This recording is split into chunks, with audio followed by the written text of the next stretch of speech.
All right, welcome to the Decklist stream for GPN. And here I have, introduce yourself. Oh, Leo. Leo, deadcats, either way. Yeah, Yeah, glad to be here with you.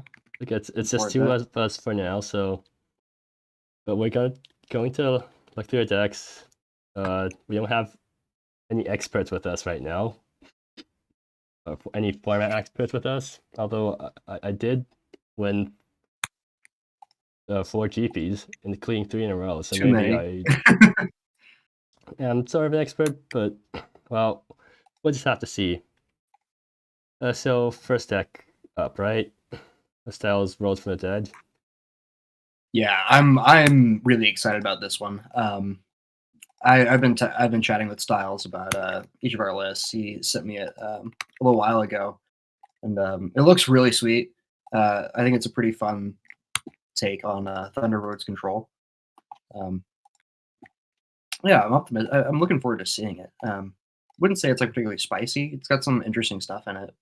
It's But got a Johnny Enlightened, which people are a lot higher on now that they've seen what it can do in the Beauty Pools decks, right? oh yeah, no, like that deck definitely gave me a heartache last time I played GP. This is a little while ago. Um, that protection from uh, mana values is pretty great when you're trying to just kind of really push some incremental value. I think it's a really powerful walker that I'm a little bit surprised took so long to really catch on. Yeah, I mean, I guess it's because Yeah, I think it's it about the doesn't look that powerful, but it really is that powerful because the +1 ramps you, and it's hard to kill. yeah. It's ramp, and then that 0 is either just card advantage or just divination. Um, It's card like advantage I or think that's Carter advantage. yeah, advantager. Yeah, no, I'm a big fan of a Johnny Enlightened. I think it's pretty sweet. I think it fits in a lot of different deck styles. Including It's just Styles. a pretty yeah. It just works nice. Um, Also, I see Pale I could, Blade, which is kind of unique, I guess. yeah, that was one that like also caught my eye. I mean, it's probably really good against aggro. Like, imagine Yeah, playing this against Burn. You kill their yeah, thing. just being able to. Oh my god, dude! Just 2 damage, kill their threat, and then make a treasure. That's like it's basically a free spell. I like it. I think it's a bit of a hedge to have 3 in the main. Um, Yeah, and I don't think it's going to pay off for them because, well, I guess I haven't really analyzed them out I that. mean, there's a few aggro decks um, in here, but I'm not super sold on hedging that hard. They also got 3 fires in the sideboard in case they're that worried about creature spam. Yeah, it looks like they are very scared of that. Um, I mean, I can see why. It's because if they fall behind on board, no, they're yeah, they just not even don't. that bad if they fall behind on board, right? Oh no, they've got Unseasoned Flames. Yeah. That's yeah, that seems reasonable. I don't think that's yeah. I think they're a little bit hedged more than they needed to, but Yeah. don't think it's a terrible idea. I'm gonna give this guy, I don't know, 3 chili peppers because Yeah, that's where I was it's a about Thunder Roll at as stack. well. I mean, Yeah, it's a Thunder Road stack. It's got some interesting stuff in it. It's got some blue white staples. Well, new blue white staple of Johnny Enlightened, and then Petal Blade is a cute little thing you can do. That is a card that is legal in the format. yeah. Yep. And moving on, I should probably Alex's what? Yeah, it looks like Alex just ripped AJ Hayden's deck Amnesia, Who's AJ which Hayden? I have no idea. Apparently, one of the folks in here. I've seen the name around. I'll look them up right now. But Yeah, this seems like a pretty interesting deck. It looks like a take on Lantern Control, how old is which this is deck? Because if it's a net deck, interesting. because like, I mean, I'm assuming it's a net deck because the name is Alex's AJ Hayden's Amnesia. because like Agent Hayden could be just a really old player that left eventually. I know they have some cards from the new sets, so it's not completely. Or no, it's a Oh wait, it's a reprint. mill deck. Wait, that's a new card. Wait, no, Gaze the Grave. Why are you only on 2 Gaze the Grave and Lantern Control? Actually, no, you're on a bunch of one-ups. Is there a tutor in here? Yeah. I'm Wait, not seeing tutors. no, there's no tutors. I think the tutor is playing Gaze of the Graves and mailing yourself. I guess.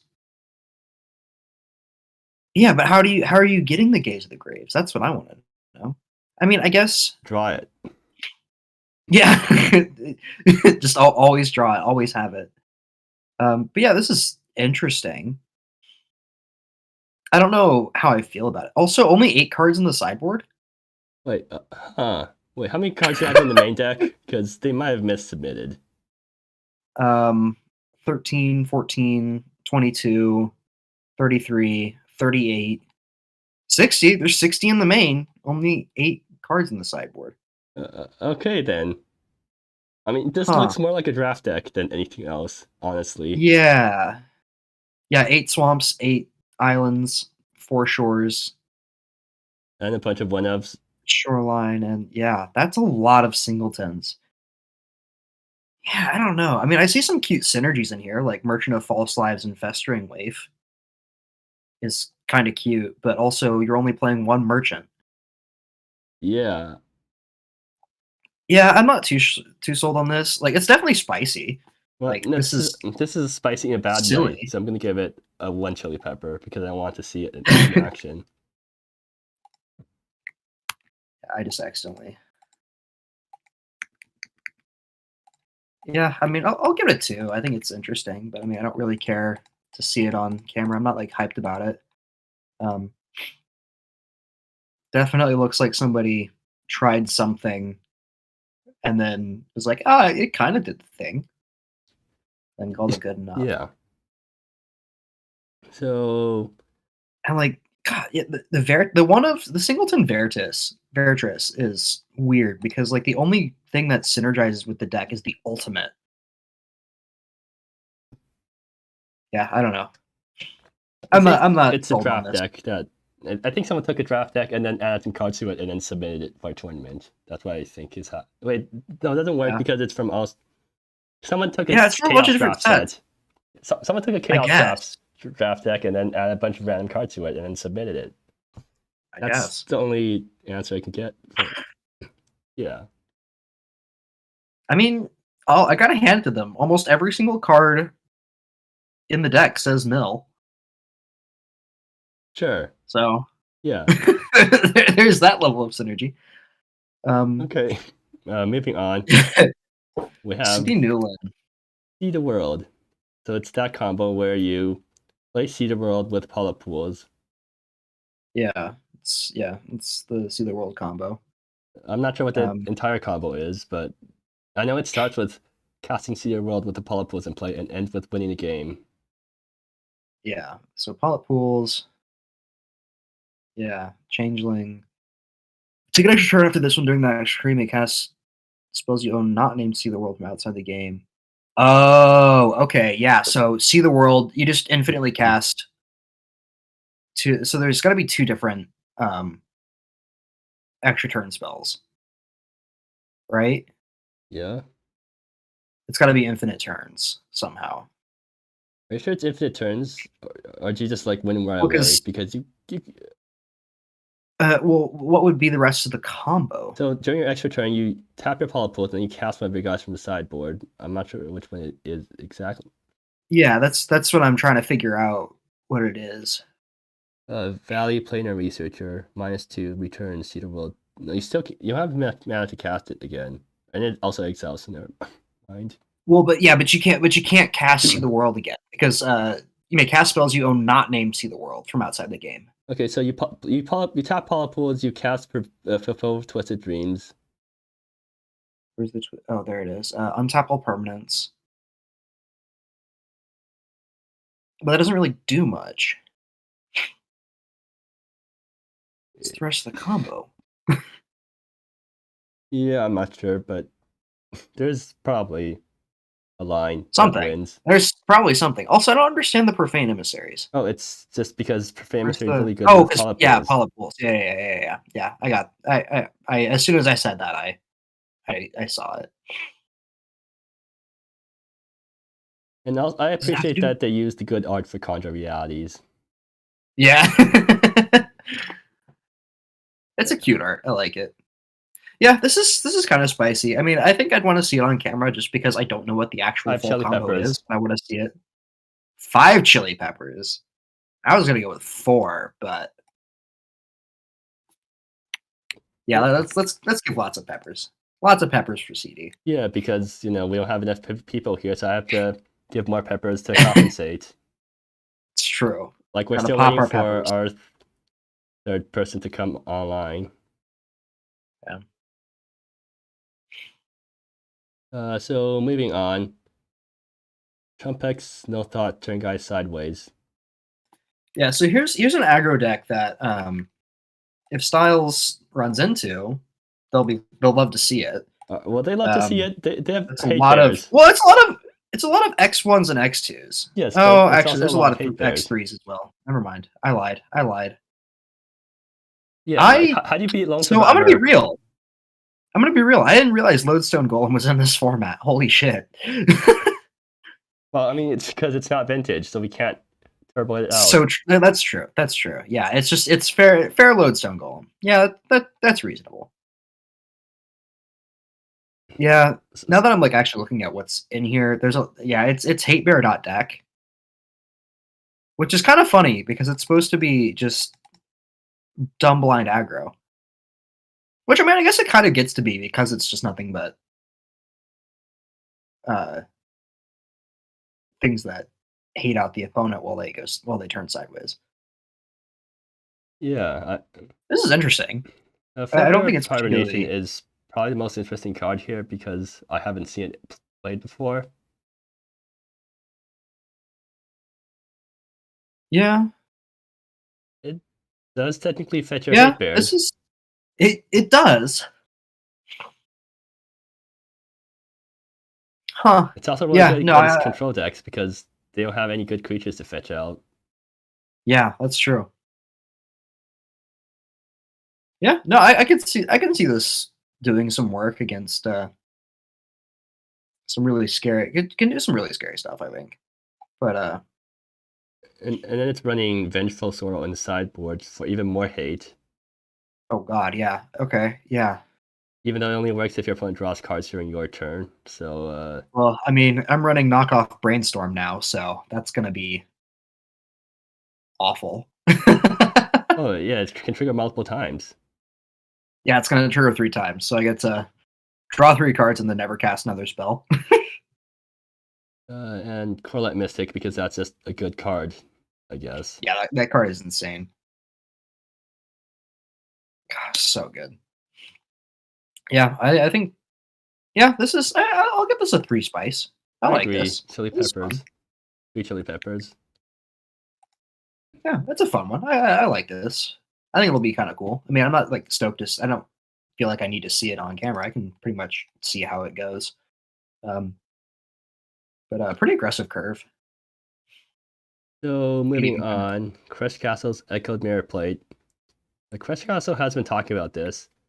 You play Legon to copy your spells, or make your spells copy creatures, and you play Mirror Plate to make your creatures copy spells.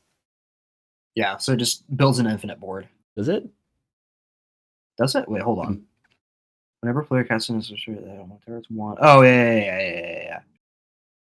Yeah, no, okay. It doesn't work the way that I thought it would. That's just insane value. That's some sweet value. Is it? I mean, yeah, but look at the rest of the deck. What does it even do? Why are they playing Deadeye Drowners and Rogars? I guess these guys can shoot your opponent's creatures to get like Legon triggers. Yeah, I think that's about all you really get to do. No, no, the creatures don't even work with Legon because Legon requires spells exactly and not abilities. Well, so I think so. Rogar ETBs, they're playing Glimmer, Okay. and so you make a copy of it, and then you just deal a bunch of damage. It's just value. So you get 3 triggers off of a single Glimmer when you have Mirror Plate and Legong. Or wait, hold on. How does this work? So the way that you stack the trigger. Wait, oh you god, stack this is Legon making my head first hurt now. in order to make the copy, and then you stack Mirror Plate. Okay, no Mirror. Yeah, no Mirror Plate doesn't work the way that I think it was. It's not cast or copy. It's just cast a spell. So you don't. Are you casting the copy or are you?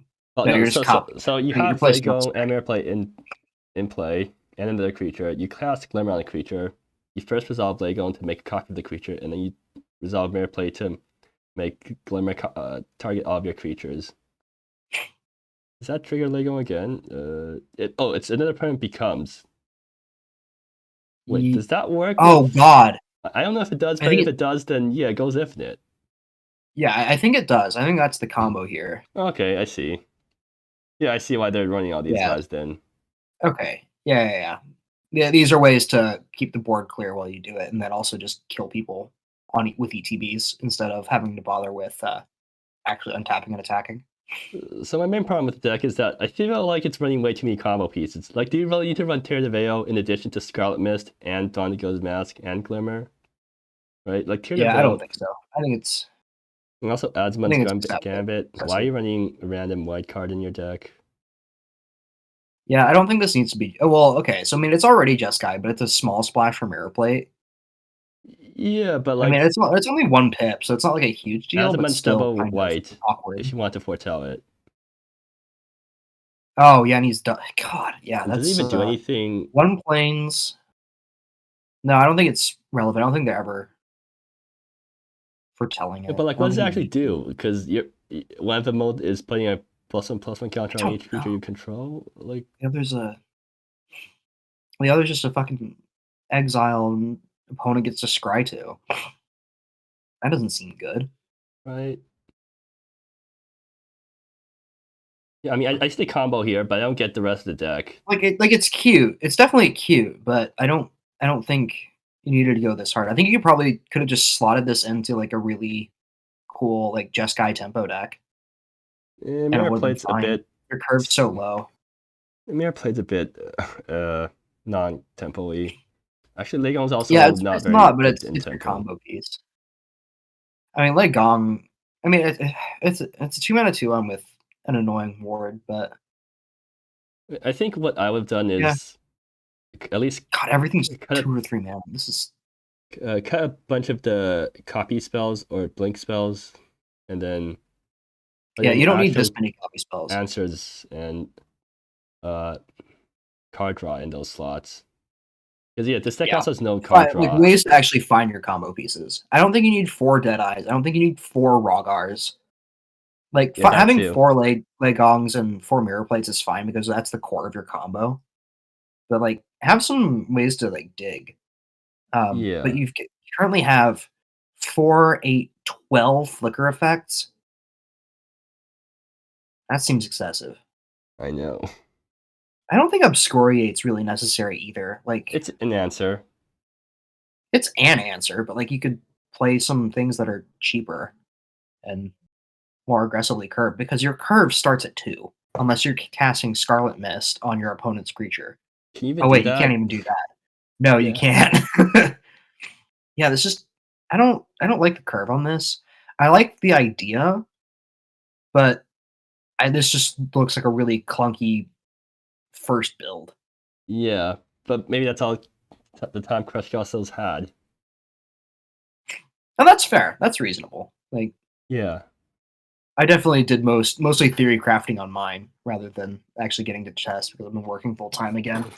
My first my first build was definitely first deck I ever made for MSEM was not good by any means. So, hi Neon. Oh, are you adding in chili peppers now? Yeah, I'm doing that now. Okay. So you might be asking why I gave a 3 to the Amnesia deck, and the answer is I like Lantern Control because I'm a sadistic person. It's not a good macro control deck. Like half the time, it's not going to even draw. It's so weirdly bad. Like it's so incoherent. Are we not doing rankings this time? Oh, I mean, we could, but sure. I mean, none of us here are format experts. Do rankings. But if you want to do rankings, Neon, then you can. Yeah, I will give them totally real rankings that are not goofy. Just tens across the board. Sure. Oops, all tens. Anyways, where are we? Hold on. Oh, okay. I'm gonna give Mirror Plate 2 peppers. Like it's a cool combo, but I don't think this is the right build of it. 3 peppers, like, because once it's more refined, actually, I think I agree. More excited to see it. 2 peppers. Neon, are you looking? Like, I think it's a cool idea, and I think it has a lot of potential. Yeah, I'm working on it. I'm working on it. Okay. More of a tempo control shell with this combo as its top end. Yeah. So moving on, Cyber Chronometers. What? Fangs for the Murmurs, I guess, is what that's supposed to be. I have no idea. Speaker of the Fangs. Oh, wait. I guess that's what the deck's based around. So it's a control deck that's running a 6-mana Planeswalker to win the game. Yeah, I was looking at this as like I was trying to find like more top end or a different top end for my deck. I looked at Eviana, and it just seems okay. Like the +2 being draw a card, make a treasure is like fine, but also it's a 6-mana investment. And like this is a really weird. Like I'm a Grixis guy. I fucking love Grixis. Grixis is awesome. Isn't there like a 7-mana? Seems. Sorry, go ahead. Weird. It just doesn't seem like it actually wins. You know? Isn't there just like the 7-mana Planeswalker that has you gain control of your opponent's turn? Oh yeah. Yeah. Yeah, you know what I'm talking about. Actually, hold on. It's Crane. I just think like if you're looking for a you can big bomb. Yeah, it's a 7-mana spell. It's 1 more, and is in your colors. It's 4 in Grixis. Its +2 is draw 2 cards. Your opponents discard 2 cards. That is an insane swing. And then -2 for an Edict, and then the -8 is just you win. Put 13 power on board and take an extra turn. That is insane. I think Lord Ellison would be a better top end for a Grixis deck like this. I mean, 7. I also don't really like this. 6 to 7 is a pretty big jump. Yeah, but you're a control deck. Yeah, this is also like this isn't even really a control deck. It's a discard deck. So you've got 3 pay up, 4 Valdez, and then some Profane Emissaries to apply early pressure with Polyp Pools. And then only 3 counter spells in the entire deck. So what you're saying is that it's a mid-range. It's a really late-game mid-range deck. Oh, that's so bad. And because against Valdez is never going to be basically other mid-range decks. Because I don't even know if it does that. I mean, if we subscribe to the philosophy of like a little bit slower, But it's not doing anything to really disrupt. Like, yeah, sure, you can pinch pennies like for like 3 turns in a row and then do some pay ups. But I mean, I guess pay up is the here's some incidental ramp if they don't discard, but I want them to. But you don't have. You have 4 Unseizing Flames as your removal. You've got 4 copies of Judgment of Hautai as your sweepers. You really hate creature decks, except you're also running 4 props that get or 4 toughness guys that get killed. Yeah, like your Profane Emissary dies to that. Your Valdez dies to that. Your Kalia's Abomination doesn't because it is a dragon, but it's a 4/4 flyer. Wait, after the wind speed. You're running all these cards just because you want to run Ash the Wingsteed in your sideboard as a first mate. Aviana has Dragon on it, so it counts for Ash. That's why it's running Aviana. Oh, okay. What does Ash Ash actually isn't that do? good. Makes your Kalia's Abomination cost 4 instead of 5. So I guess you curve Ash into Kalia's Abomination, but you only have 1! No, you have Profane Emissary. You can do the Profane Emissary, so like turn 2 you drop Profane Emissary. Yeah, so Emissary into Ash into Kalia's Abomination, but you only have 1 Abomination. Profane Emissary fetches Kalia's Abomination. Oh, I guess it does. Yeah, that's true. You're right. Reading the card explains the card. I don't know, but like, yeah, sure. I'll take a shock and discard 2 cards, whatever. Yeah, I agree. This is not a very well thought out deck. Well, not even, because I just sinkhole it, or just cursory glance your Emissary. They're only running 3 Cosmic Sinkholes. They're not even running any other counter spells. But I guess Exuent doesn't really do much either. It's just, I guess it's a innocent blood, so it's fine. But like, you know what? I feel like they made a Rakdos deck, saw Ivana, and said, "Man, I really want to play Grixis," and then for some reason built around a really bad Planeswalker.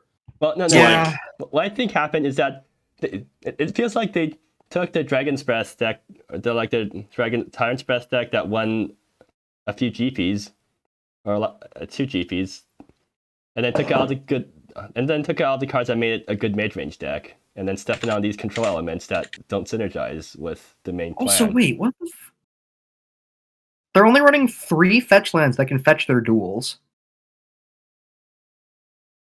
Wait, so Wait, huh? You can't even fetch Polyp Pools. Profane Emissary. That's not how that card works. But you get sure you can either grab Polyp Pools with Profane Emissary or get your WinCon. So they have they have Shardstone Rifts. So they have 6, but that's still not enough. I missed the rifts. Yeah, no, you should be on my Grixis list is on I think 8. Or so I'm on 2. So I'm on 3, 3, 1, 4. Yeah, so I'm on like 11 fetch lands. This is not enough fetch lands to have good mana. Yeah, I'm in a 2-color deck and I run 4, but we'll get to that. Don't worry about it. Yeah. Anyways, I think we spent long enough on this deck, right? Yeah, I think so. It's okay. I think it's I'd give it a 2. Like, it's interesting. Actually, I'll give it 1 Chili Pepper because it feels like a worse version of Tyrant's Breath. Yeah, that's true. Yeah, I'll give it a 1 with you. Like, it doesn't really. It feels really unfocused. It feels like it came from something that knew what it was doing and then just kind of lost it. Took a Tyrant's Maneuver deck and took out the good parts that made a good mid-range deck. No respect for Iviana. Jeez. Oh, wait, Purple, you're here too. We can do ratings now. Sure. Well, let's. I just joined the band there. But what, you don't like my ratings? But Iviana is kind of crazy. Like, the 0 being, like, even with 1 Polyp Pools, the 0 being a 4 mana, 4 damage Plague Wind, kind of, is really nuts. Oh, yeah, I guess. Oh, right, that's repeatable. Like, I guess you don't use it for the uptick. I mean, the uptick's good too, and the minus is good too. Yeah, I don't know. I just, like... Oh, actually, I see the problem with this card. Because what you do is you just Plague Wind your opponent, and then they don't have a way to remove it on board without a thing that specifically, that either, like, destroys target permanent or destroys target planeswalker. So why would you not this thing just keeps your opponent's board empty and gives you, like, a win condition and a clock. I kind of get it. Yes, but that's 6 mana for that. It's worth it. 6 mana is not that much for a repeatable, like, one-sided board away. Well, I mean, like, when the alternative in, like, Grixis is, like, cast Xanagan and win. I don't know if Xanagan wins a lot less than you expect. Man, every time I draw it, I cream myself. That card does so much. like Xanagan. I'm a Xanagan stan. We'll just leave it at that. I think the card's cracked. If you minus Xanagan, it gets really sketchy. Well, that's why you don't minus it. You just play Lucian into Xanagan and just start cracking for 5, 6, 7 lifelink. Like, I thought Vienna is 6 mana, which is the point that I stopped building this kind of deck. Because I really like Vienna, but the curve. Yeah, I think it's an interesting card. Like I think it's a cool card, but I just don't know if it. You are at 23 lands and trying to cast a 6-drop, so yeah. Oh god, I didn't even realize it was only 23 lands. Do you want to move on to the next deck? Yeah, this is mine. Mine is next. Deadcat's Grixis control. So what do you say I'm about gonna Xanagan? beat this horse to death. I think it's cracked. I think it's amazing. But you only play one copy. Yes, it's your top end. Like you don't want to find it until you're ready for it. Like I play very, very much like this is legacy control, which it's very much not. But I like Xanagan a lot. I like Lucian a lot. I think they're both really good cards.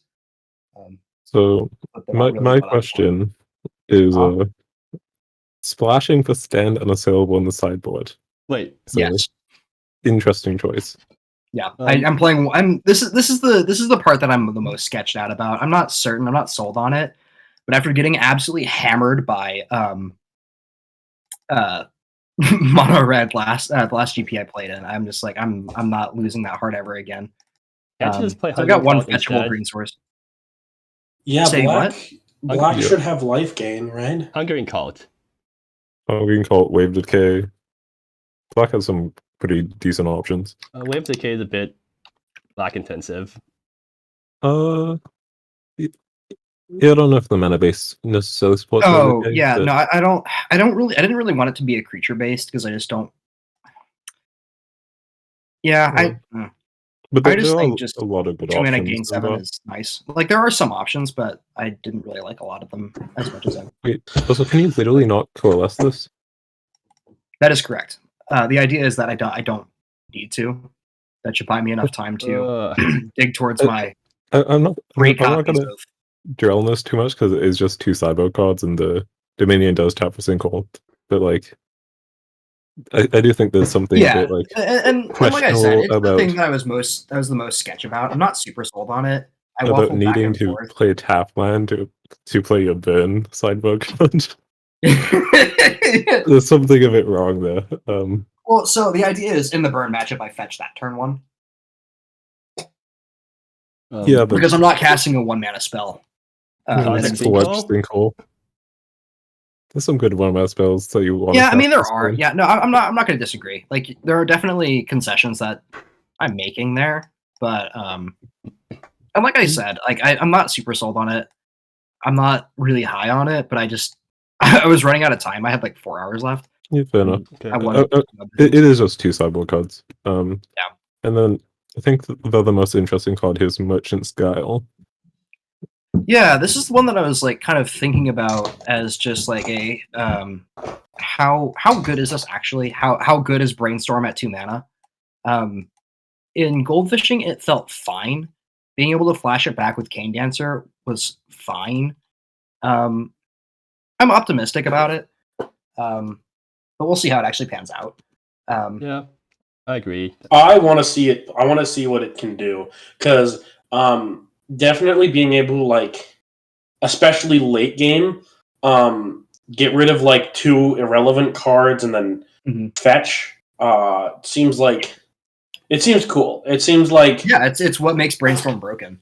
But at 2 mana, I don't know if it's worth it. Yeah, I'm looking forward to seeing it. So yeah, I mean, obviously, I'm excited about this deck. I'll give it a 3 because I keep beating it to death. But I've added some new cards this time. I'm usually a control hater, but this has a lot of cantrips. I love control. Control is number 1. My bread and butter. I'm not super sold that this can actually win before just randomly dying, almost. Because you do have a ton of stuff that costs you life. Like 4 Wound Dancers is a commitment. Yeah. And they only have like... It's up from last time I played. So I'm not sure how it's going to pan out, but And you do only have 3 ways to make any kind of progress with Lucian and Xanagan.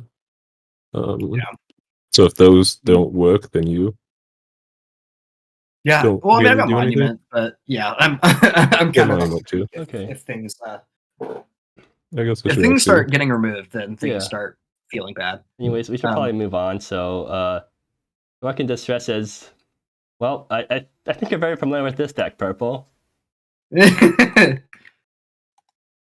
Just blue-white control again. Yeah, so thoughts about this deck, Purple? Is this just the same as what Splash Cat was running? I think the last GP? Looks like Yeah, it. I think it is. This deck's just generally pretty solid. The Johnny's a really good card. Juyi is a really good card. Reaping Lotus is a really good card. Yeah. Do you have Um, anything else that we need? Is there anything else that needs to be said about this deck, or can we just move on? I don't know. Planeswalkers. Yeah. Planeswalker Tribal. Planeswalkers. I still have no idea how good Reality is. But yeah, otherwise the Yeah, it's deck been is interesting. really It's one solid. that's I've looked at a couple of times that I'm just not sure about. 'Cause I just don't know. Reweave is funny. That's all I can say. That's why I like it. Yeah. I mean, it's Imagine probably landing fine as a more than 2 of. 15 lands. It's just a lot of mana for a counterspell. But Okay. Two I mean, Chili you're a control Peppers. deck. You're planning on getting that. Two Chili Peppers because I've seen this deck enough times. And, I'll give and it it's a 3 slow because I deck. haven't seen this deck before. Oh, Because I've been absent from the last few GPs. good. You haven't seen it before.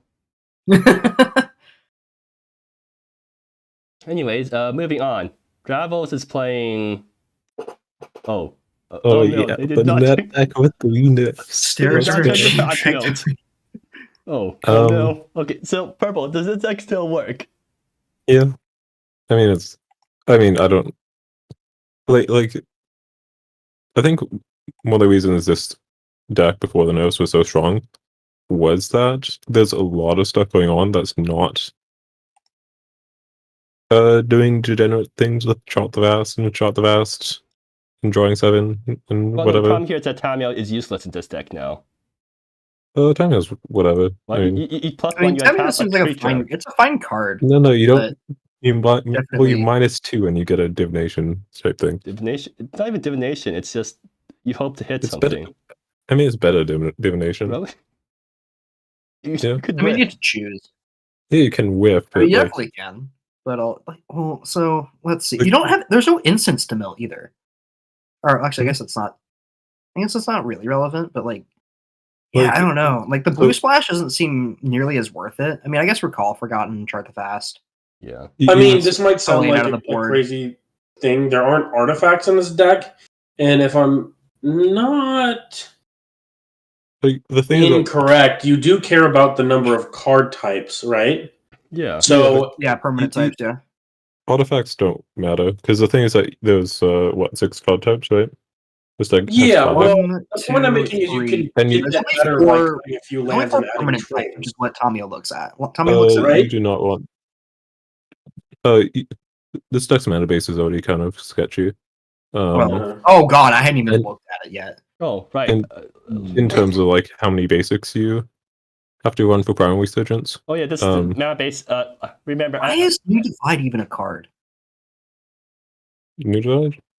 Why would you New play Divide's this fine. over? it's Well, when why you would play you- size number 6 to 7, It's good with Logger Echoes. That's the main. Yeah, which okay, is I not get good it. now because it Fine. costs 2 mana. Yeah, it costs 2.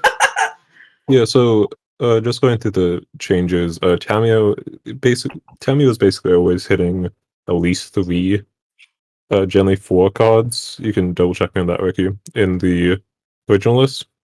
And Yeah. obviously it's worse. The -2 is worse. But it's still gonna it's still value. I mean, the +1 is pretty bad now, but I mean, a big point of Tamo is that in the old deck is that I could play and then +1 her for Yeah, but the thing is that the old deck ate 3 nerfs, so it was clearly really good. I'm just saying, as far as like non-ideal cards go, Tamio is not that bad. Okay, sure. Let's see. I Wait, mean, it's what definitely was a playable card. It's a respectable card, but just definitely not what it was. Not so yeah. so Chart the Vast, 1 mana more gets 1 card less, right? Yeah. Because it doesn't, you can't cheat mana values. You get 1 of each mana value. You don't get 1 of each value, then 2 of 1 mana value. So you can whip a lot harder with it now. Because Yeah, also 6 mana, so it doesn't, not that God, I matters remember scooping to you, Ricky, when you were much. playing this the last time that we played against each other in a GP. I was like, this is horrible. I mean, it still does what it does. I mean, it's obviously easier to deal with, less explosive, especially with Tamio. Yeah, no, that was scary. Because no longer you can't like Tamio no longer like rituals. yeah, you can't chart into Tamio into plus Tamio into playing another Tamio plus Tamio and making mana that way. Yeah, which is very good. Log of Reckless change is Pretty detrimental. probably the most impactful, just because you're much more reliant on Primal Surgeons to get any semblance of fast draw. Yeah. You should still be alright-ish, but you're much less exposed now. I think the deck's still like pretty respectable though. Tamio is the only like bad card, so to speak, in the deck. I mean, Log Reckless isn't great, but it still like does what it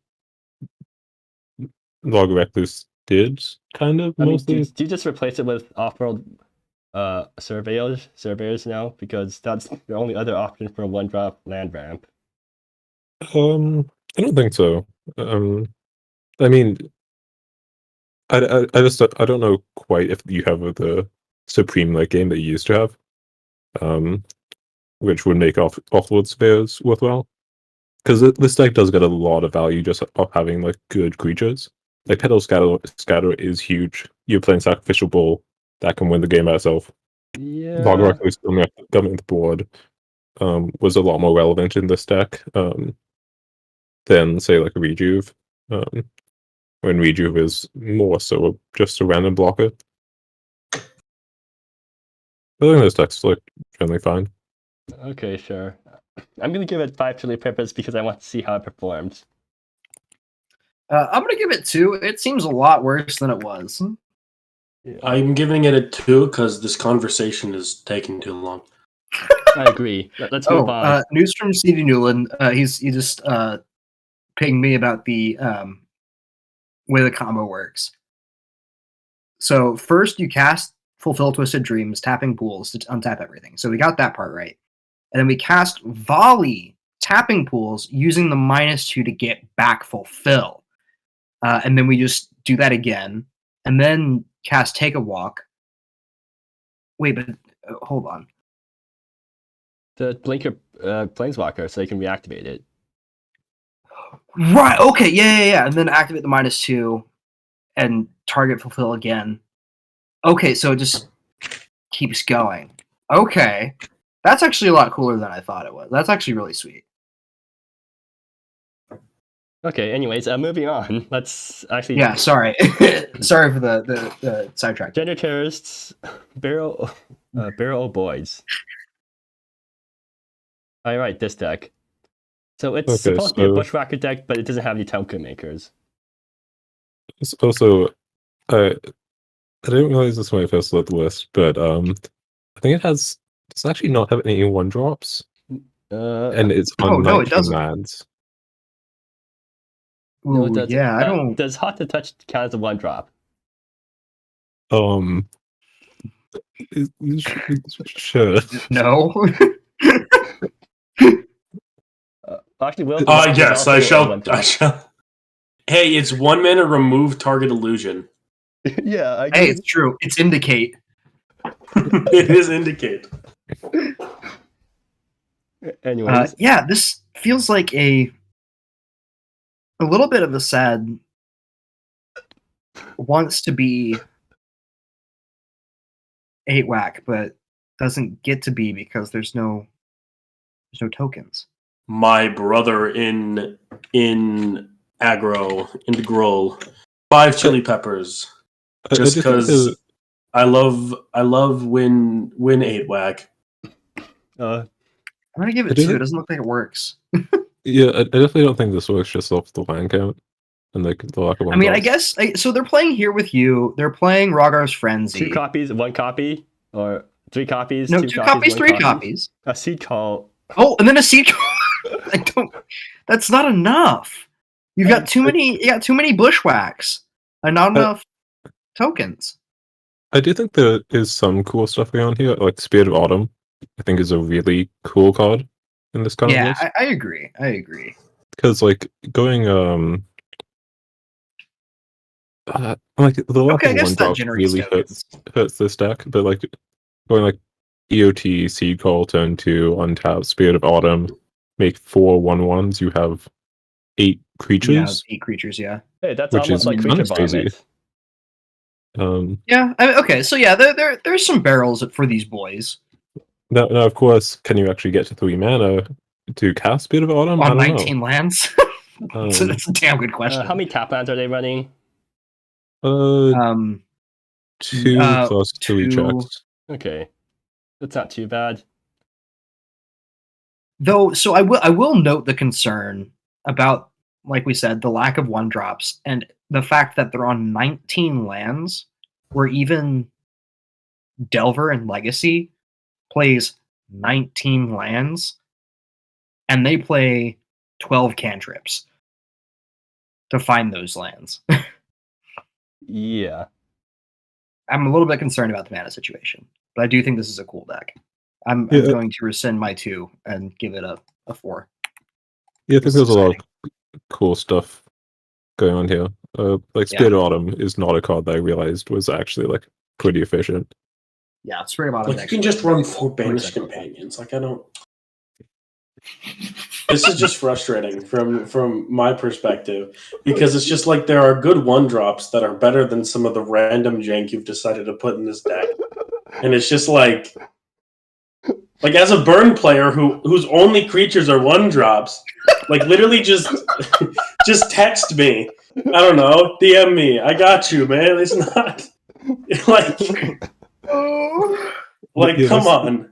This definitely strikes as a list that like there wasn't quite enough time to actually like go into a goldfish game and like test it out. They're just like, oh yeah, I like these cards. These cards work with my general idea of what I'm doing. Because it's like so close. It's so close to a cool idea. Yeah, like I should play for. Yeah, it feels like it needs some more. It needed some more testing. Yeah. Anyways, moving on. Giant Poets, Red Green Zealous Burn. Hey, Neon, what can you tell us about this deck? Yeah, so looking at this deck, 21 lands, IMO too many. You gotta be running less than 18. We've got but it's got so let's look at the 1-drop. What are you getting in green that you're not getting anywhere else? You're getting Daisy. Yes. Okay. Okay. Well, actually, considering you're running Daisy, I guess you want more lands, but this is what the fuck? I guess you wanted. Why are you running like? Okay, Daisy is baffling me. Heart of Daisy, creatures you control base power 1 or less. Okay. So we have Green Selfless Spirit that maybe becomes a Lord if you go into the late game, which you're already losing at that point. Advocate of the Hunt. Okay, this one's interesting. This one's cool if you want to like be a dedicated go wide type strategy. Maybe this deck is more mid-range. Maybe that's what it's trying to do. Because it's not running the usual like 1-drops that you have in red. This one makes a thing. Here with You, I've been seeing it more and more, especially with the creature base that you have. Seems pretty good. This deck is not a typical. It runs like cantrips and things like that. Like, I think that this deck is not as dedicated burn. It is technically burn because it has its win condition uses like Advocate of the Hunt and things like that. But it's mostly just like an aggro like Gruul deck that happens to use Burn to get its triggers off. So I think it's cool. I definitely want to see it play. I'm gonna give this 4 chili peppers. Yeah, that seems Actually, fun. I'm gonna give it 5. I don't know. So the interesting card in this deck is Minister of Zealots. Yeah, beginning of combat, make a 1/1. I've seen this before. So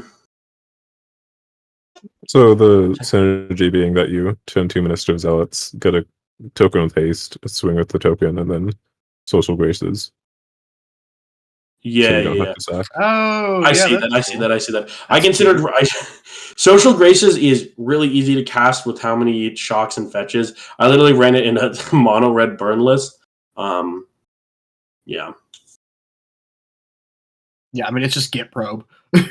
Yeah. And then it's also running Artie's Invocation and Pronounced Preserves, the good art version. The version with the good art. You're doing the Lord's work, Ricky. Which is actually just a one-man... It's basically one-man make 2 tokens card. Yeah. No, it's cracked. Yeah, and then you can technically make more mana if you need to untap for like a Scorch or something. Yeah, like imagine it's a 2-mana creature that makes a token and also makes a treasure. This is extremely cracked. This is They get 1 double green. And then in multiples, it makes even more creature tokens. It's true. That is how the card works. So this deck is definitely potentially very scary. I mean, I think Advocate of the Hunt might be one of, if not just the scariest card in the entire format. This card's terrifying. Yeah, that's insane. Like that card is just scary, especially with the ability that this deck has to start going wide. Oh, that says a player. So that triggers off a player. Cool. That is... Oh my god. Yeah. The bird player. Like, I think it is legitimately has the case for like the scariest card in the entire format. I love when your land drops are trumpet blasts. That's so cool. Obviously there is a also where, like, they do have a maybe crystal cavern in here to be able to actually hard cast the Social Graces if they need to, which I think is cute. Which incidentally also turns on Advocate of the Hunt. Yeah. No, you can't get Advocate of the Hunt off. This deck becomes a bit sketchier. Daisy is a bit questionable as an Anthem with 21 lands, though it does protect Advocate, which is good. Invocation is a bit on the expensive side, but if you can get Advocate off, this is pretty nuts. Yeah, I think this is really cool. Also, shout out to 14 card sideboard. Yeah. Oh, you missed it earlier. We had someone with an 8-card sideboard. It was the Lantern Control deck that had 8 cards. Lantern Control. Huh? It's the quote. I didn't even notice. Deck. I remember looking at this deck and I'm like, couldn't figure out. It was just like this little draft cast thing. And I didn't even realize there was 8 sideboard cards. See, I think their plan is to distract opponents so much by how confusing Decklist is that they don't realize or that they mess up their plays in the game. Yeah, I just noticed the 14 Bold card strategy, Cotton. We'll see if it pays off. You can just add 1 more Sealed Riftway. Like, you could literally just add 1 more of any of the cards in here, because none of them are 4-ofs. Can MFs not count? Oh my word.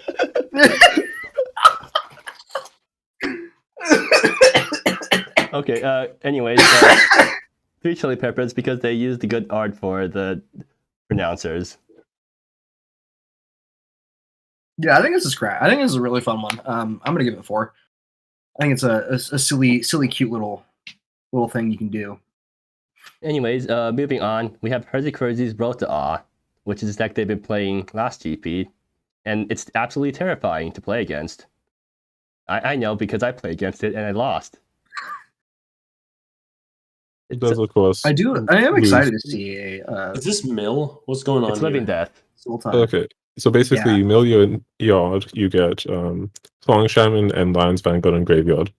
Then you reanimate Clawing Shaman, which reanimates your entire graveyard, including Lion's Vanguard, which gives you a board plus 3 haste and trample. Yeah, it's horrifying. And you can do it with Very Leyline cool. Invoker, which taps and sacks to reanimate something. It costs 1 less for each creature card in your graveyard. Yeah, Leyline Invoker is a pretty crazy card. And then I you're think- playing all these random one drops that mill yourself on ETB. Which I think becomes Leyline extremely Invoker is scary when definitely the highlight of this deck, just because it mills so much, like gets through forces out counter spells, speeds you up. The 2-drop instead of reanimation being normally 3 or more mana. and if your opponent tries to contest the board, then you have the Nether Muck Bruiser. Yeah. Those, of course, Yeah, no. Muck Bruiser is horrifying. those of course get hit pretty hard by Grave Hate. And by pretty hard, I mean incredibly hard. Hard to understate how hard it gets hit by Grave Hate, but if you don't have Grave Hate, then good luck. Yeah, no, this is very cool. I like this really cool Sultai Reanimator build. This is sweet, but also with like a red splash. It's playing Which I red for guess, like- Liar's Dice because it lets you lets you loot without paying any mana, right? Yeah, no, it's pretty sweet. I like that a lot actually. Yeah. What about you, Neon? Yeah, no, this is exciting. I haven't gotten to see this, so I'm gonna. This deck is scary. As a living end player, or as having to play against living end in modern, is this is a lot like less repetitive play styles as living end, because living end just cycles a bunch. But this is still terrifying as you just, especially if you're playing like a really aggro deck, you don't really have a lot of like graveyard hate in the sideboard because you can't really afford it or whatever. This is terrifying because the pressure starts like compounding more and more as the game goes on. You see their graveyard getting bigger and bigger, and you're just like, Yeah, no, I think you kind of nailed it. Comparing it to Well, I living think it doesn't in. matter. It's living in with a fair game plan that just wrecks your shit if you don't do something about it. Well, actually, they only need like 6 creatures in graveyard because Lion's Vanguard buffs all their 1-drops. Like they can instantly kill out of nowhere, right? Like Lion's Vanguard makes your 1/1s into 4/4 trampling hasters. Yeah, it's like if you could cycle what's it called? Like Craterhoof Behemoth almost. Yeah. oh, yeah, Maybe that's not that that's good, so but, cracked. like, I mean, it's pretty damn close. It's a pretty insane overrun effect. Oh wait, where am I? Okay. Anyways, I moving like this. on. I think this is sweet. Right. then Moving we just- on, oh my Michelle's playing. Hey, Purple, do you recognize You- this it's deck? just- No, I don't. Can you It's just the Tell me blue-white all about control it. deck. Do we need to talk about it? Or can we just move on? So Neon. I'm grading this one differently than the previous one because I think it'll be funny. Fair Okay. enough. So Neon, I'm very I'm gonna just disappointed give it by the the same. lack of what was the nut up guy called again? Nut up? Oh, God. Is nut up not an instigator? It's a Deep down. adventure, so it's a leaf down hunk. Okay, so Neon, I'm disappointed by the lack of leaf down hunk in this deck. So here's the thing.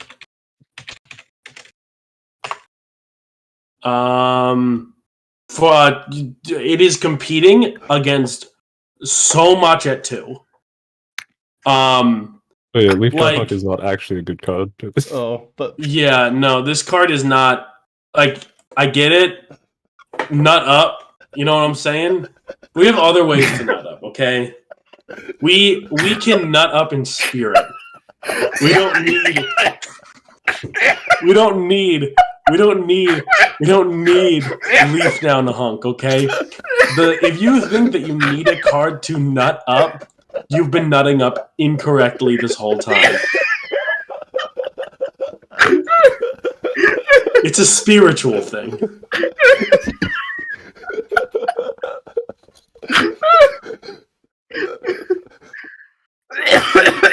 Okay. It's like, okay, you can continue. You've already killed. All right, half so of us. this deck, so I don't know if you all know this. You probably don't because I've never said it before. But I play Prowess in Modern. I play Is It Prowess shit, in Modern. Really? What was that? Really? Yeah, I do.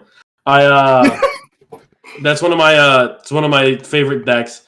It's super like fast paced. And I decided I wanted to play something aggro, but I also didn't want to just play Burn again. Like, don't get me wrong, Burn is awesome, but like I had to mix it up a little bit. And I was looking at the train cycle of artifacts, and I'm like, hold on. So you're telling me that I bounce a land to my hand, probably a land I'll just replay, and I get to trigger all of my prowess creatures? Okay, so I did that. This deck is very... I've been playing it. It is very much dependent on whether or not you can keep 7, because Fanged and Jaws enters tapped. Really bad land to have if you only have 1. You really want one of the 8. You need to have a untapped land, and then maybe like a line, I guess it's called. I'm going to call them trains because I don't care. You need to have a train, and you need to have either an untapped land or a train. Technically, you can kind of make something work if you just have a Fanged and Jaws in a train, but you're going to be really slow, and that's not what you want to do. One of the cards that I saw that I played against, I don't remember who it was. Who was playing Storm last GP? Purple.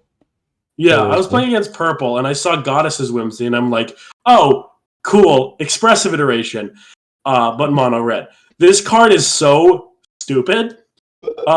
Wait, hold on. I'm reading this now? Yeah, you have to read it like 7 times before you understand what it actually does. You get, basically, so do you know the card Reckless Impulse?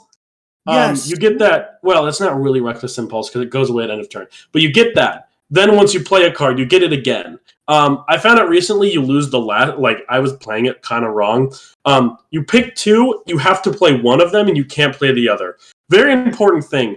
But yeah, this card is so dumb because here's like the ideal play pattern. You go. Turn 1, Prowess creature. Turn 2, Autumn Fae. Actually, it doesn't even involve Goddess's Whimsy, but we'll get to that later. You go turn 2, Autumn Fae. You play Crush Cowards on your Autumn Fae. Oh, hey, that's 10 damage in the air. If you have like a couple lines and like a Touch of Witchcraft or an Aincorn Assault and an untappable line, and you can just win turn 3. It's now granted, that is the ceiling. This deck also has a floor, and the floor is my opponent plays a high velocity of removal. Because I don't really have an answer for that. I just am kind of like hoping I play enough creatures that they'll eventually not have an answer for it. But no, they just kind of like, they will totally dunk on me. Fun thing about Goddess's Whimsy, though. You don't have to play the adventure on Fanged and Jaws to just drop it in from Goddess's Whimsy. You just drop it in, it came from exile, it's untapped. Yeah, that's correct. Yeah. Oh, cool. I am very suspicious of only having 12 lands, though. Well, the thing is that I have cool artifact lands that also trigger my prowess, and also can bounce a sorcery to my hand. To make them work. You're playing an aggro deck. Yeah, who needs lands? No, I love also the play pattern of I swing with an Autumn Fae, I swing 10. They're like, okay, I can live that. They have a card in a hand, and then I just bounce the same sorcery I just played to my hand and recast it. And it's just it's so funny when they put sorceries on lands because you can just do things with those. I also like that they nerfed Acorn Assault by saying non-land permanent, but hey, guess what's funny is that 8 of my lands are non-land permanents. Yeah. Also, fun fact, the Basat Charm on a Autumn Fae does more than 3, because it does 4, believe it or not. Wait, does it do 6 actually? Well, Well, yeah, I mean, actually, you're right. It does prowess. do Yeah, 6, prowess but it would trigger. do 5 if I targeted their face. If that makes Okay, sense. yeah. So, few things about this deck is that you have just straight up a 20% chance to mulligan because you won't have any playable lands. I don't have any what? So straight up, to draw a land because you only have 12, straight up 80% chance to have a land in your opener. That's not a rare land. So just straight up 20% chance to mulligan. That's ignoring stuff like having Fanged in draws plus a rare line, which is not super playable, though I guess maybe it's playable. Yeah. Also, Touch of Witchcraft over Strong Arm is really interesting because you don't have a way to give trample. Ponfea plays flying over. I have flying. Yeah, no, the idea behind Touch of Witchcraft instead of that, I saw that and I thought about it. But the reason that you do Touch of Witchcraft is it's a free spell and it can continue your chain with Goddess's Whimsy. Right? So like you Goddess's Whimsy and you have an untapped like mountain. Instead of tapping down to play that, you tap that, get your mana back essentially, and then you keep going. And then you flip a green card. Yeah. So true. Also, it allows for like more explosive play patterns.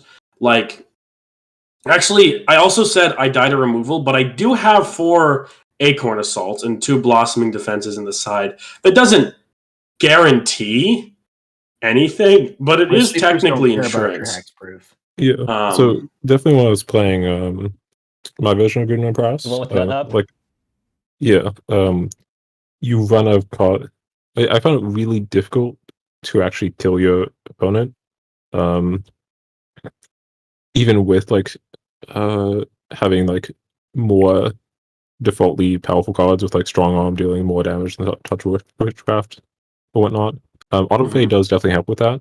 Autumn Fade is very, very scary card, especially with Fanged in Jaws. Though I'm not quite sure Fanged in Jaws is reliable considering you only have 20 lands. So casting it as Crush Cowards is a bit hard because you need 2 lands and then Fang Gen, but you only have 20 lands. Yeah. Yeah, I definitely see what you're saying.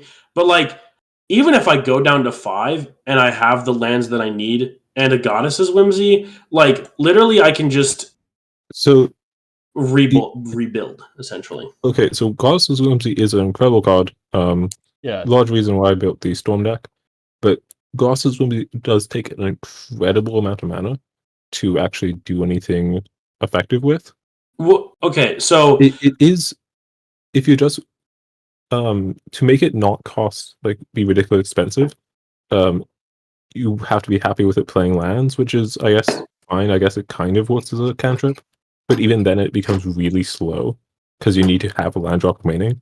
So it kind of pseudo costs 3 in a way. It works a lot like Expressive Iteration. Yeah, you play it on turn 3 with 2 lands, and then you hopefully hit a land and a spell, and then you have action. But it does definitely require a lot of mana. I mean, I can go to like 4 without even like. Is really important. Yeah, I can go to like 4, like 4 like instances of repeating the loop with just things like, with just like my trains, hopefully hitting a land. I can hit like a Touch of Witchcraft. Acorn Assault can also be free if I have any trains. So there's ways to like loop spells. Yeah, the only thing I don't want to hit off of it is like multiple creatures. Yeah, if you are just committed, I'm just saying that it is definitely a high rolly card in this deck. A card I almost forgot about is Breach the Lilies.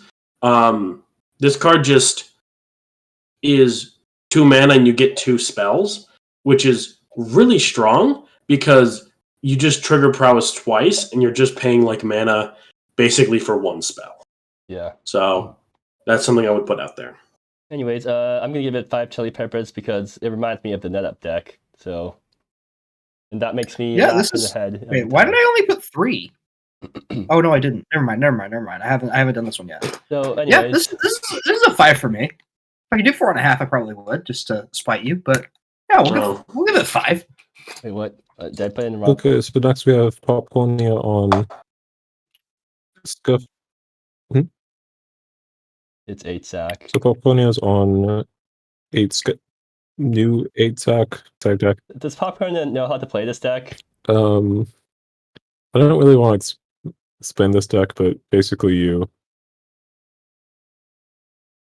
can watch my videos if you want to know how to play this deck I don't know. or how this deck works. This deck has been around for apparently a while, and I've not learned to. Oh no, the Okay. version that's Yeah, been around for a while I is enjoyed different. watching Ricky play it. It was really cool. Yeah, so there's like 4 iterations or so of 8 sack at this point. They all play slightly differently and have very different chains. In particular, this one has selective breeding instead of back in the pack, which is banned, so you need to find a replacement. I mean, Dreamsight version Reasonable. had all or had selective and breeding, or selective breeding and beacon, right? So Ancestral Council to get more spell count. Then you carefully get up to 6 or 5 spells. Then you get Sure Long Technique to like Keone or Ancestral Council or Conjure. Untap your lands, get back some resources, and then you can kind of go off enough to win, but you do kind of limp over the finish line a little bit. yeah. Yeah, there's some pretty cracked cards at the top Actually, in here that you're From what putting I on the remember, battlefield at the end. I think I only got Treylong off one time in the last GP. Although I did win more than one game, so this deck can win without having to go for the Treylong line. And you sort of have to do that because this definitely has a pretty scary mid-range plan. it's not that scary. I don't know. I think it's pretty It gets board wiped. respectable. That's true, but so does any creature deck. Yeah. But I guess since you're a bunch of singletons, that for your actual threats, it does make it hard to rebuild from that.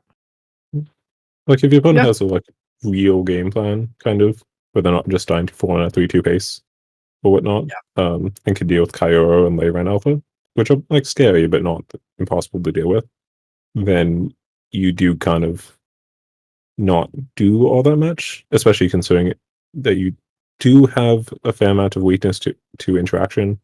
A lot of points where you can be interacted with on this chain. Gravehake for Keone, Toddy is really nasty for this deck. Yeah. Killing mana blocks is really annoying. Counter spells in general, of course, because what looks sack on cast. But all of these evolutions are. But sack. yeah, if you can manage to figure out the lines, hopefully faster than Ricky does, and there is a real solid game plan here. You do win if you combo off, manage to get all the parts together. But yeah, Yeah. I'll give this a 3. I've seen Ricky play the unbanned version. That one was cooler. I agree. Dreamsight 8-sack did not deserve to die. I think it definitely No, deserved to definitely- die. It just definitely makes did. me sad. It definitely imagine if deserved to Dreamsight die. didn't get nerfed and like we got all the cards from new sets, then like we could play a Dreamsight 8-sack with inside of Spirit Scorned and Kyoro. I'm giving this one chili That sounds pepper like a because nightmare. whenever anyone plays this against me, I literally want to die. It's so, oh my god. okay. So Watching this play is like watching me rip my toenails off. okay, friendly reminder. Have you ever played against somebody playing TES or the Epic Gamble? That's what it's like. Friendly, You just get to watch them jerk themselves off for a while. okay, so friendly reminder that you can call your opponent for slow play. More people should be doing this. I've seen Ricky Gold like tank for 10 minutes. Please call for people for slow play. Not saying that Popcornia will slow play, but just in general, this deck is It's big brain, that's for sure. it's more inducive to slow play than other types of decks. shall we say? I'm gonna give it Yeah. 5 chili peppers because I want to see how Popcorner performs with this deck, whether they know how to play it or not. Oh, Reasonable. Okay. All right, now we got purple's blue-green Simic Pressure. This deck is exciting. I've been thinking about trying to make a pressure deck because there's some wild stuff that you can do with pressure.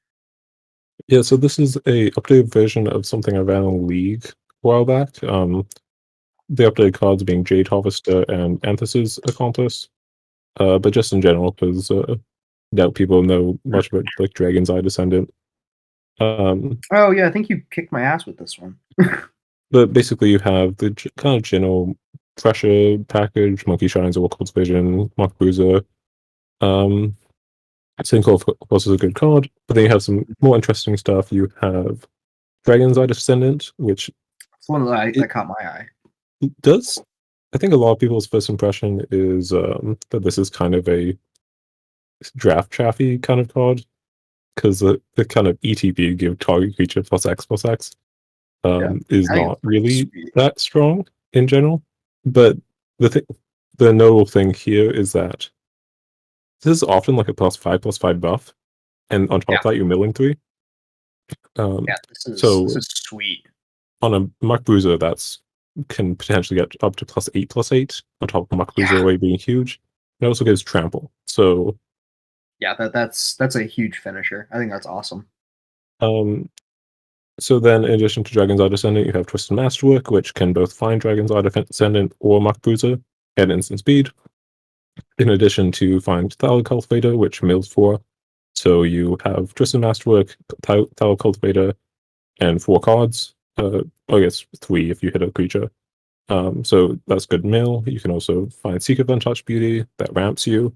So that's the Twisted Masterwork kind of power deck. And then you just have This is general graveyard synergy pieces, Scubbling Gnat. You have Jade Harvester being a kind of cool card.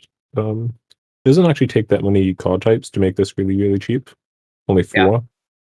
So not that much of a deck building constraint. It's pretty reliably costing only 2. This is like an insane Tarmogoyf. Additionally, the scavenge ability is pretty nice because like Scubbling Gnat has flying, Anthus's Accomplice also has flying, so a bit easier to use it there. And then Anthus's Accomplice got reworked this month actually, and I thought it was kind of cool.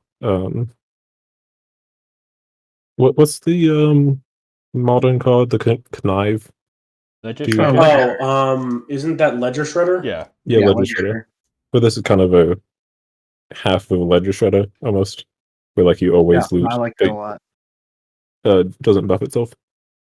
And I thought that it was neat. Fill the graveyard.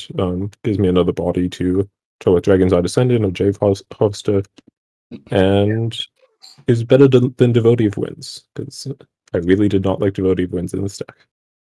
This I remember playing against this deck. I think I was on Heart of Xena combo, and this just rolled me. And this looks like a much tighter, much cleaner list than you were testing then. This is sweet. I'm excited for it. 4 chili go to 4. peppers. Still has some like minor issues like you're in green blue, so you don't have great removal. But yeah, I like this deck. It's cool. This deck is cool. It's also my round 1 opponent. Good luck. Yeah. I love Just go faster. Simic aggro. It's so cool. Just go faster. Simply drag race. Dude, I literally will. Just watch me. I might actually, depending on when you guys play, I might try and spectate that one and do some. We're gonna try to play tomorrow afternoon. Sweet. Or I have evening, tomorrow off actually, work. technically. Yeah, I got tomorrow off work. I'd love So, to. moving on. If you'd like to co-commentate that with me, Ricky, that would be sweet. Isn't Purple also commentating it? I mean, you can also commentate it. Yeah, sure. Well, if it's a good time for me. But anyways, moving on. My deck, RickyRister's Oxfox, because I couldn't find more Broken Linear deck in time. So one day before GP, I asked. Actually, no, it was on the day of the GP. On the day of the deck list submissions, I asked Purple for a Broken Linear deck that features a card that he wants nerfed so I can play for a GP, and he just told me good luck or something. Yeah, I remember saying that. He never actually said anything. Yeah, I'm not. I haven't been building my decks when it's like, and it's gonna be like 2 sets and the wild card, or not the wild card. Wait, do wild cards come out? I don't know. Wait, aren't you part As of well as council now? Didn't you know this? Wait, should I know this? Maybe. Do I know this now? Oh, well, you're part of the council. When do we do set submissions for February? Check MSEM2 news pins probably. It's probably in the. Yeah, for MSEM2 news. Yeah, it's I in will- the second pin.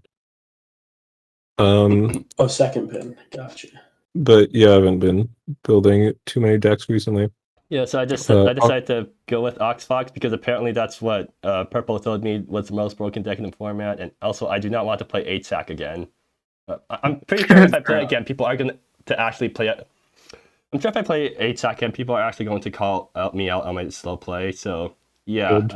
I've got scot-free so far, but I don't want to chance it any longer. So Oxfox, you have Starfield Workgate and Chronicles Kitsune. As a nice combo, work very well together. 1 bust creatures tokens, the other makes creature tokens. We're gonna get a lot of Oxes, and then you just have a solid white civilized core, nice solid cards, Rally's Lance. And just generally very strong, very fast. Yeah, seems like a really cool curve on aggro deck. I like it. Founding Hero is definitely up there in terms of clock Yeah, and curve's awesome. scariness. And they have solid interactive options too, with like Mercantile Forwards and Heraldry and whatnot. I don't think the sideboard's actually changed at all from Yeah, when you I like played the it sideboard. 2 The DBs sideboard looks back. really well rounded. Yeah, I mean it's a solid deck. But which card from it do you actually want to get nerfed? Because apparently it's a deck that features a card you want to get nerfed, right? Not really. Okay. I like very rarely build decks like that. I mean, this is, Last I'm, time- not, like, I'm looking at this deck. I don't think any of this is like particularly broken. It's just really good. It's solid. It does Yeah, the thing. I think if anything, it's probably like Starfield Workgate. I think Starfield Workgate does restrict.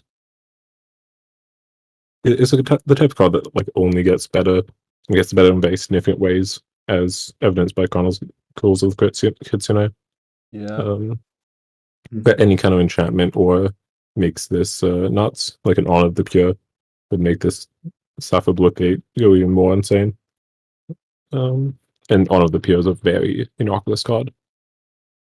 I'm Mono White's biggest fan, except for Mono Red. I'm a bigger fan of Mono Red. 5 chili peppers. Thank you very much.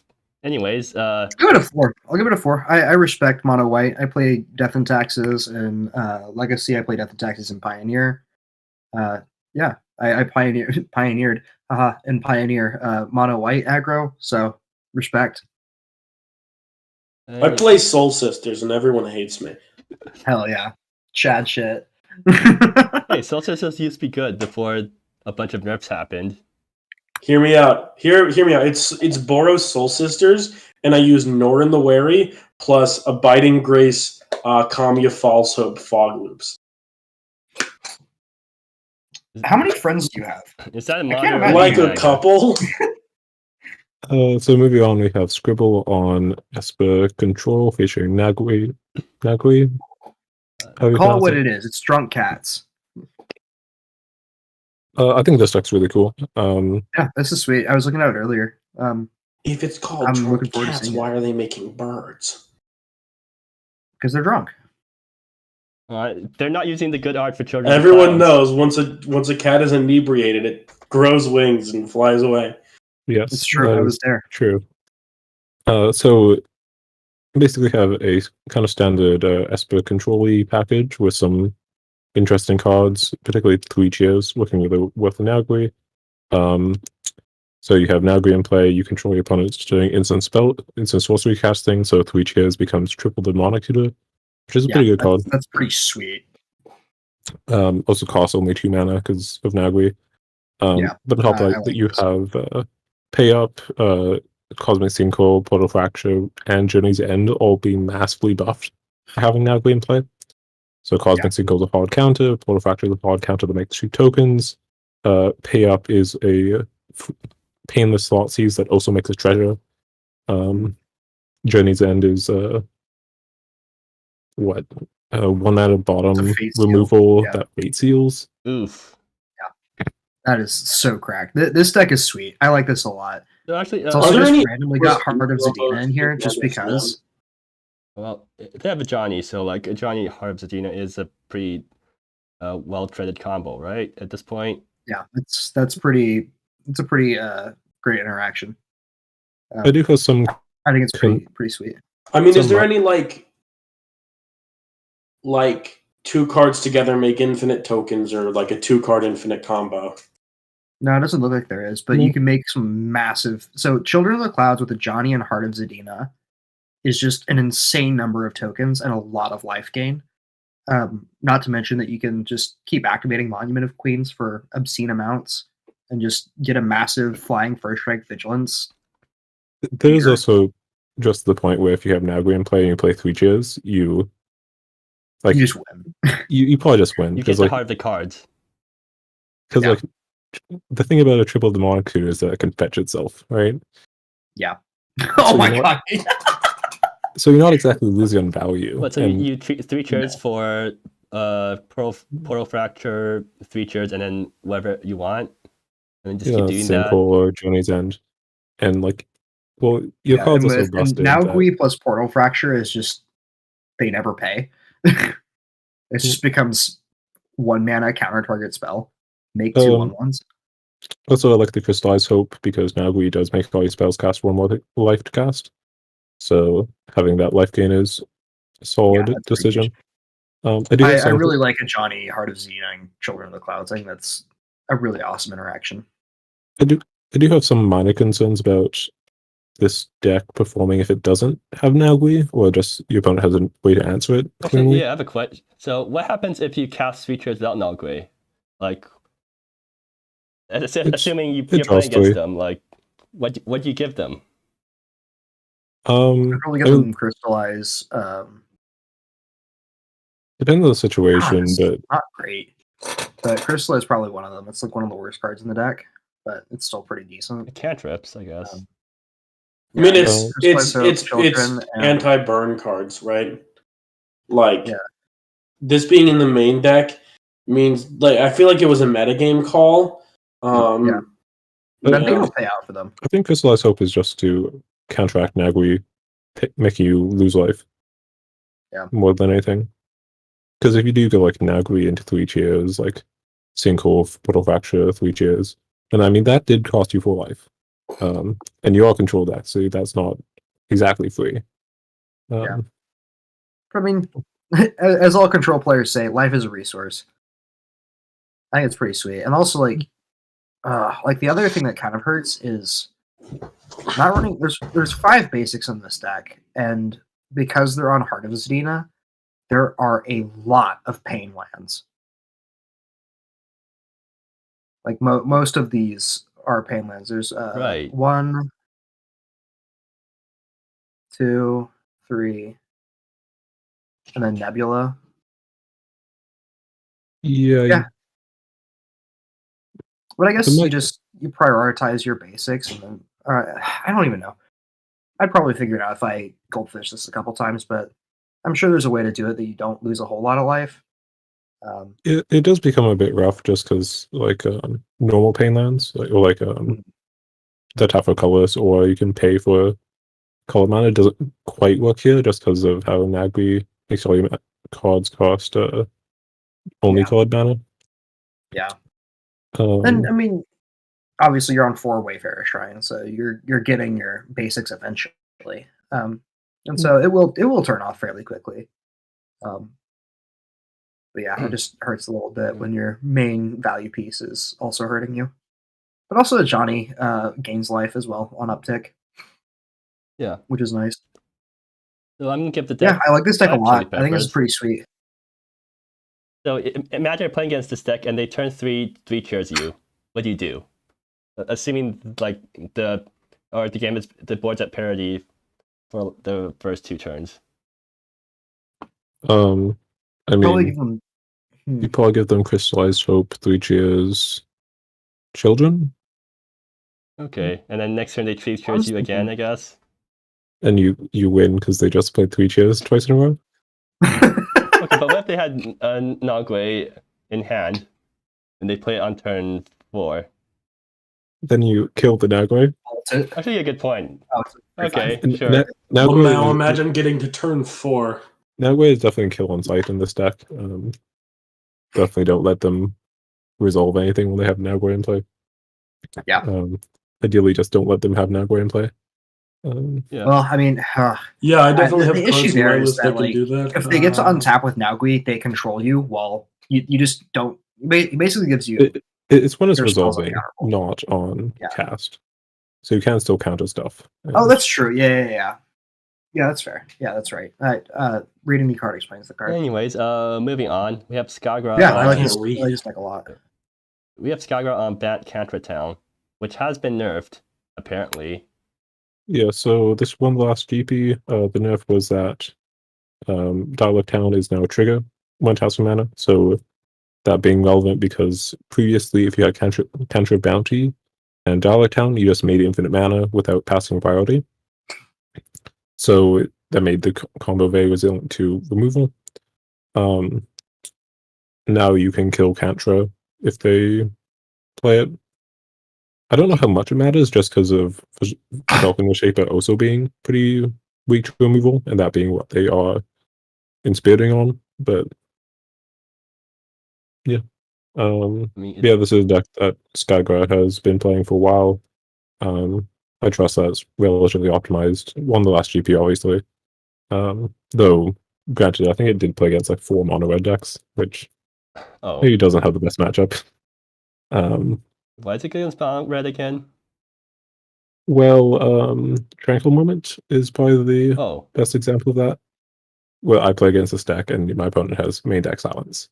So, oof. Tranquil Moment's also relatively good against, say, Burn. Mono Red also just doesn't. At least those decks didn't have instant speed answers to Reshaper. And also, a lot of the ways that you can interact with this deck, and there's a lot of ways to interact with this deck, mind.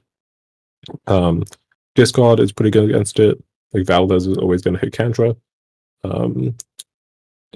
Let's see, Counterspell is also pretty good against it. Forces them to use Tranquil Moment to force through the combo. Grave Hate is also pretty good. Mia Great Gate is excellent against this deck because they can't really win. They need to side and banish to deal with Mia Gate. So yeah. Also, it does have a kind of a cool 2-card combo with Tranquil Moment and Icecorn Wand to shut out combat steps entirely, which is also pretty cool.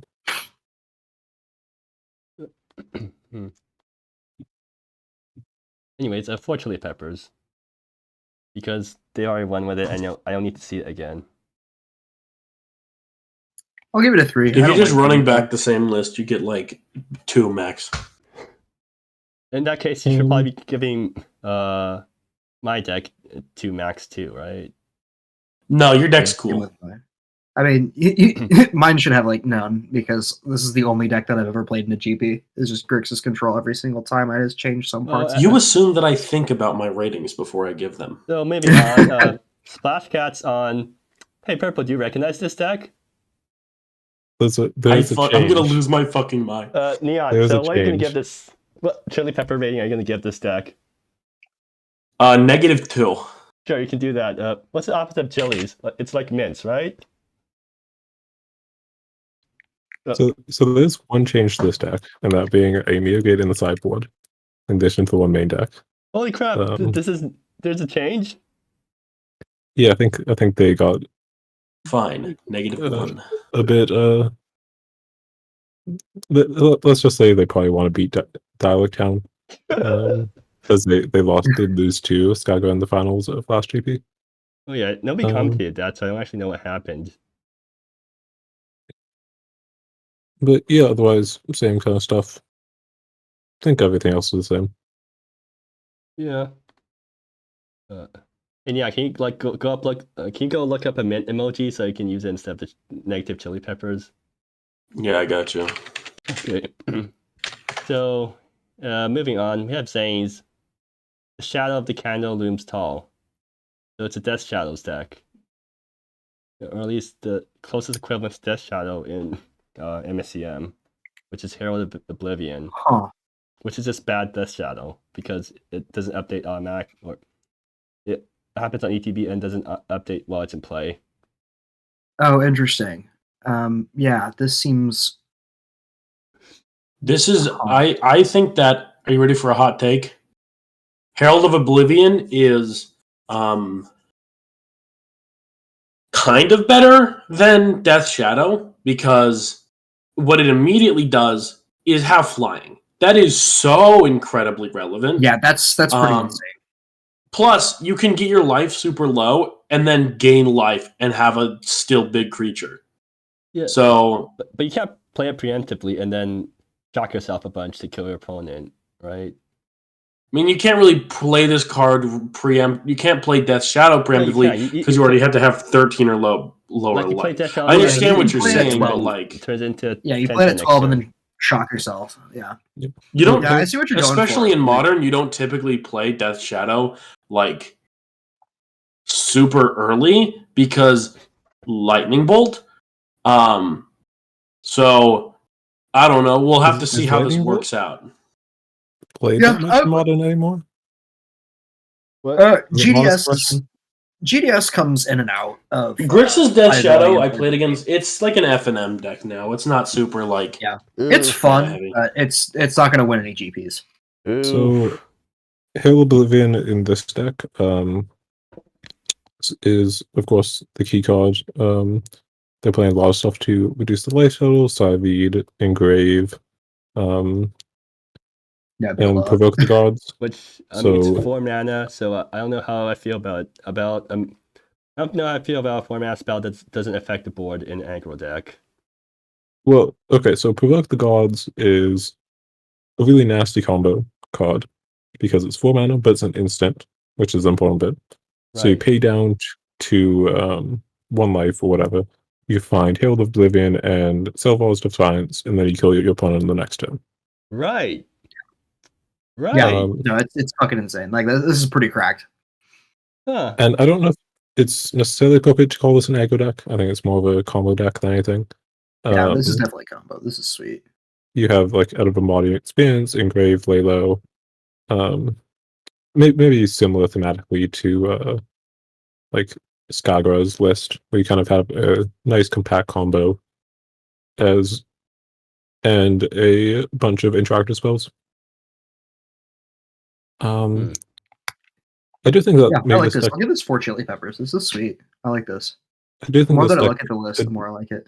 Maybe benefit from having a few more low life payoffs. So like, what are they called? Like Ink Summoner is a reasonably good card. Sukar is a reasonably good card. Just having a way to advance some kind of game plan without Herald of Oblivion, in case your opponent does have like answers for it. Yeah. But yeah, if your opponent can't answer Herald of Oblivion, then this deck is probably really damn good. Yeah, this is sweet. I like it a lot. Also, cool thing about Nebula in this kind of list is that you can just pay $5 and just pay for 5. So you go like you're at 15. Turn 1 Nebula for $5, Engrave, you're at 11. Turn 2 Nebula for $5, you're at 6. Engrave somehow, don't question it. You got 2 Hail of Oblivion. You died to Bolt? I guess you died to yeah. What's the Bolt in the form? No Fear. Yeah. I mean, if you're playing against the deck that you know doesn't have burn, then you can do that, I guess. Yeah. Like, it's probably fine against, like, the blue-green decks. Additionally, against burn, you can Hail of Oblivion is just kind of good because they burn it's you, just like okay, cool. Thanks for doing this for me. down, and you go turn 3, Hail of Oblivion, so Lost Defiance, you die. Yeah. How does Burn deal with that? Well, Good question. Hope they don't have it, I guess. Response. Yeah. Yeah, that's sweet. I like that. Oh, apparently this is not the right list. Oh, Wait, what? in competitive Magic, they're mentioning that the list does not match what they submitted. It's supposed to have Cragman Crusher. It looks like Cragban crushes the main change. I mean, I see why you would want to do that, right? Looks. I don't know what they cut. Oh, they cut Conspiracy Ravens. What? I mean, I Oh, that guess. makes sense. Let me just remind myself what Cragban Crusher does. It's a 17 mana thing that costs 1 less for each life you've lost. That makes sense. Yeah. Yeah, so if you're at 5 life, then it costs red for a Red, 10/10 first strike menace trample. Yeah, and then you summon Murder's Divine that's instead, pretty and good. it kills it one-shot your opponent. Seems decent. Definitely worse than probably worse than Hail of Oblivion, but Oh, definitely. it's still pretty scary. And by pretty scary, I mean really scary. Yeah. And unlike Death Shadow, you can't kill it by healing your opponent, I guess. Yeah. No, I do think that's interesting about Herald and whatchamacallit, the Crackerbound. Wait, the deck list that is on the site is missing Crushers and is otherwise 56 cards. Wait, what? Is it actually 56 cards? Oh, wait, is it really? No, it's Conspiracy Ravens, I believe. Can you do the count? 20, 30, 34, 35. Yeah, it's 56. That's so funny. That is 56 cards in the main. MFs be like 1, 2, 3. Oh wait, am I just blind? Yeah, you are just fine. It has Conspiracy of Ravens in the deck. I was looking for Conspiracy at the bottom. So yeah, just illegal deck list. So I'm going this to 0 because they are getting disqualified. It's an illegal deck. Yeah, DQ. DQ. You should just know what Lackey's going to do next time, stupid ass. Exactly. Get good. Yeah. Yeah. Don't submit mana confluences because they become Darna's confluences.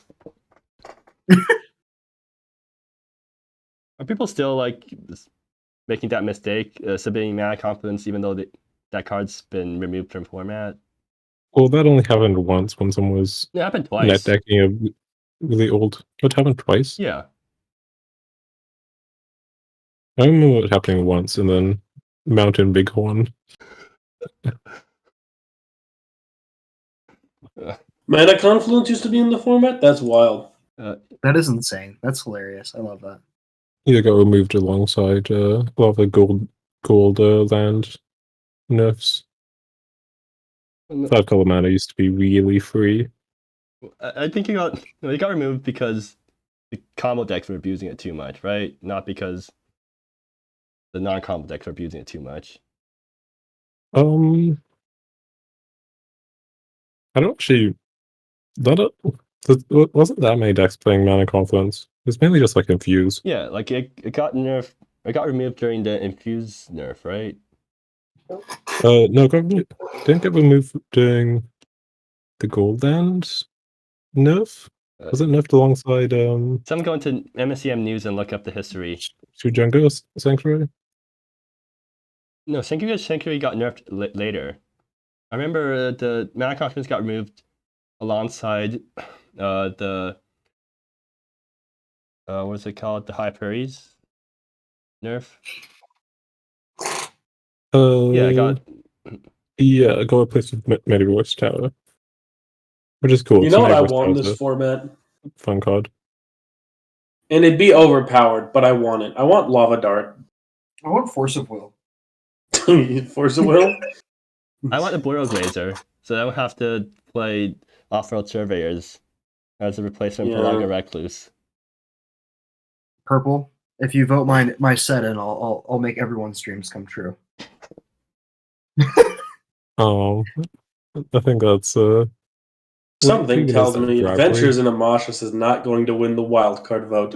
I don't think it's in the wild card. What, you don't think they want Force of Will and Lava Dart and Arboreal Grazer? Oh no, Adventures in Amashus was my first set, so it's pretty stinky. Hopefully I've made a better set with this new one, but we'll have to see. It's actually, need to, I went through it multiple phone up and times and actually made sure finish there's no a set. errors. But knowing me, I probably missed something. Anyways, off topic. It's the most fun. Yeah. So that's all the decks, right? Yeah, that was the last one. That was awesome. Purple, do you We have got 22 people or 21 people this time. Yeah, so Purple, do you have any things you want to say now that you're a new council member? No. Oh, okay. As a new council member, can you legalize nuclear bombs? For me, just No. me. Not any. Oh. What I the fuck? don't think This is so. so sad. Wait, so on your first day as a new council member, did you walk in and go, there's going to be some changes around here? No. Aw, that's disappointing.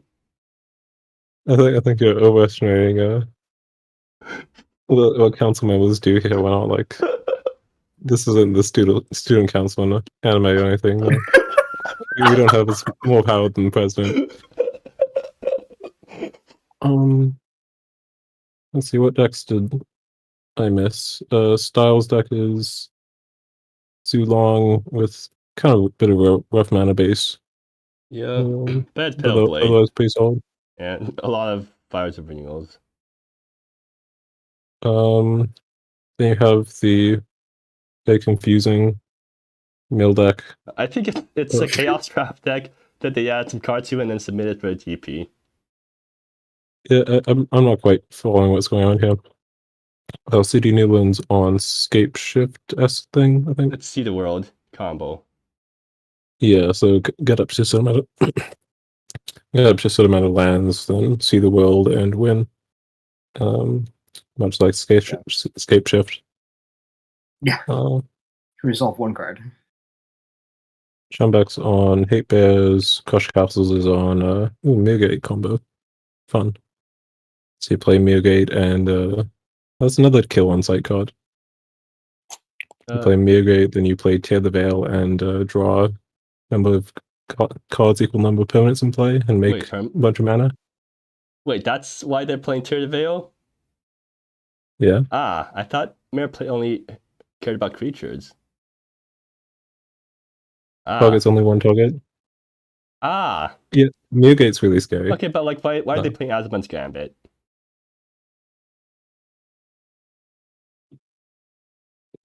I think it's just removal. I don't know. But why Azman's Gambit of all things?